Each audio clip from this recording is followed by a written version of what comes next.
ဟာညီလေးကူမကိုင်းနေဖြတ်မဲ့ဖြစ်ပါနဲ့ဟာနှမျောစရာကြီး ဟာအကိုကလည်းကျွန်တော်ပြောပြမယ်နော် အေး ဟောဒီကင်မွန်းကလေနွေကုံလို့ဆောင်းအရောက်ဆိုရင်ကင်မွန်းတွေကကိုနှွယ်သွားပြီပင်တွေက ဟောပင်းနေ တဲ့ခါကြတော့လေကင်မွန်းကခူးရတာခဲရင်သွားပြီမြင့်သွားပြီသိလား အေး အဲ့ချိန်မျိုးကြတော့အောက်ခြေကနေစပြီးပိုင်းဖြတ်ပြေးရတယ်တက်နိုင်တရွင်းနဲ့တူလေကိုကင်မွန်းကမသေးဘူးအတက်ပြန်ထွက်လာတာနော် အေးပါ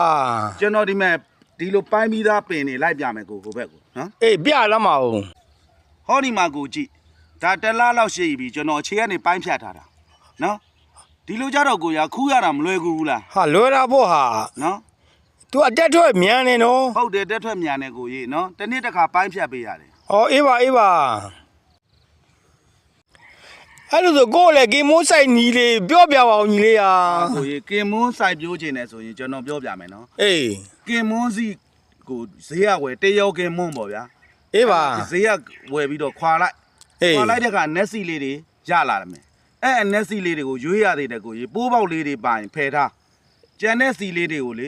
အိတ်လေးတွေမှာထည့်ပြီးတော့ကိုကြီးလက်တသစ္စာလောက်မြုပ်ပြီးတော့ကိုကြီးရေလောင်းပြီးပြို့နွေးဥပေါင်းမှာပြို့ရင်ပိုကောင်းတယ်နော် အေးပါ သူကအခွန်မာမျိုးဖြစ်တဲ့အတွက်ရက်20လောက်နေမှအပင်လေးစပေါက်တာ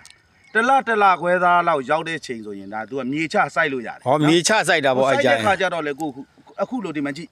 အုပ်စုဖွဲ့စိုက်ဘာလို့တုံးဆိုတော့အုပ်စုဖွဲ့စိုက်တဲ့အတွက်ကိုရေပြူစုရတာလွယ်ကူတယ်ရေလောင်းရ